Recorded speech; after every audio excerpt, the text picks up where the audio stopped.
Welcome back to my channel. Today we're going to be talking about one of the bigger factors in a calculation of Florida child support, and that is timesharing or overnights. Remember, I only practice law in the state of Florida. I'm licensed in other states, but I only practice in the state of Florida, so my videos are exclusive to Florida law. Other states may have similar laws, but this is just based upon Florida law. If you haven't subscribed to my channel, please make sure you do so, and I hope I'm already your favorite divorce lawyer. In Florida, we hear the term custody thrown around a lot. And in Florida, the term custody no longer exists. But what it is it's basically the umbrella over timesharing and parental responsibility. So today, when I'm talking about timesharing, just know it's custody.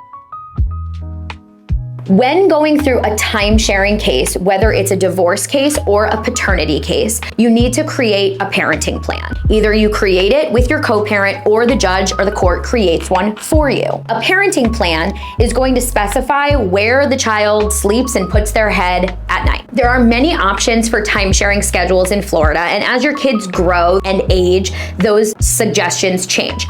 But let's start from the basics. In Florida, there is a presumption for equal or 50-50 time sharing. That presumption can be overcome, but it's tough. Remember, your ex or your soon-to-be ex may have been a shitty spouse, but that doesn't necessarily mean that they are a shitty parent. You have to put your children first when you're calculating or determining a time-sharing schedule. I'm gonna give you some suggestions of time-sharing schedules.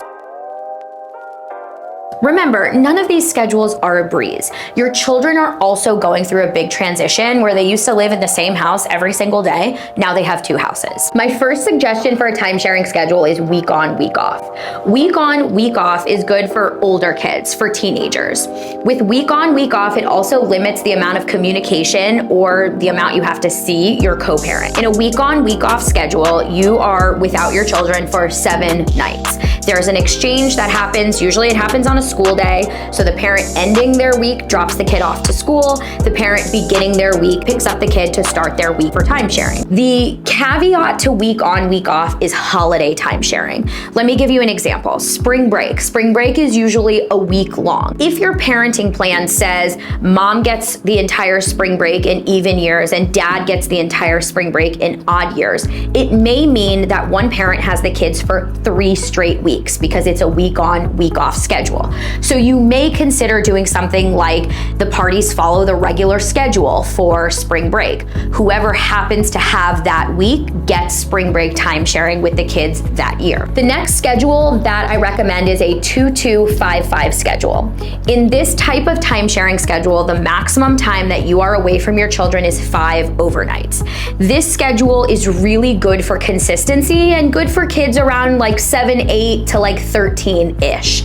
In this type of schedule, mom or dad, but let's say mom, has every Monday and Tuesday overnight. Dad has every Wednesday and Thursday overnight, and the only thing that's alternated is the weekends, Friday, Saturday, Sunday overnight. So this creates a lot of consistency. Every week, it's the same schedule other than the weekends. There's not a lot of downsides to this schedule. I really like it. I think it's a good one. The next schedule is a 2-2-3 schedule. This is a good schedule for little kids. There's a lot of switching and a lot of communication that has to happen in a 2-2-3 schedule.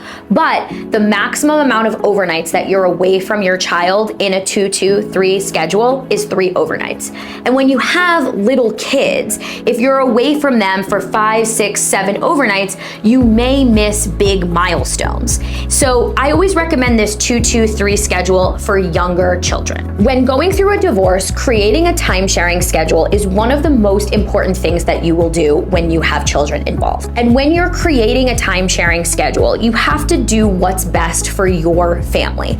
Judges always say, don't make me make the decision for your family. You and your co-parent know your family best, and you know what's going to work for you guys the best. Things to consider might be a parent's work schedule, a child's extracurricular activities, the child's schedule, whether they have some special needs, big holidays or events. All of those things need to be considered when you're creating a time-sharing schedule. So for example, if one parent has a job where they know they have to be at work at 7 o'clock every morning, and what that would mean if they had a time-sharing schedule where they exercised a lot of time sharing on weekdays, it would mean that the child has to get up extra early, be dropped off at before care, before school starts. And the question really becomes like, is that really what's best for the child? You have to put your egos aside when you're creating a parenting plan and determine, is it really best for a parent who can't do drop-offs every morning because of their schedule to have a ton of weekday time sharing? Maybe not. Maybe they should have more weekend time sharing. Maybe they should have more time sharing in the summer. To be clear, if you and your co-parent are able to come to this decision together, where you realize it's not in the child's best interest to be spending school overnights with a parent who has to be at work super early, just by way of example, it may affect your child support. And that's because child support is calculated based upon incomes and overnights. We've done a lot of videos on this before, but if you agree to a time-sharing schedule where you have less than 50% of the overnights, because that's better for your children, it may mean that you pay more in child support. There's a misconception about how much child support is. I think there's a lot of rumors that circulate that basically say child support is this huge sum of money. You would be surprised that a child support calculation is really not that much, especially when the time sharing is equal or close to equal. So maybe if the agreement for the best interests of your children is that your time sharing schedule is 40-60, it may mean that the parent with 40% of the time sharing pays slightly more or pays child support. But you have to consider, is it best for your child? And that's really what the question comes down to. At the end of the day, the best time-sharing schedule is the one that prioritizes your child's well-being and maintains a strong relationship with both parents, if that's in the child's best interests. If you need help figuring out a specific parenting plan for you and your family, you can schedule a consultation with me, schedule a consultation with another lawyer, and make sure that your parenting plan is fair and enforceable. If you found this video helpful, please make sure that you like it, give it a thumbs up, and subscribe to my channel, and drop your comments in the comments below. I do read all of your comments, even the mean ones, so I will see you guys in the next video.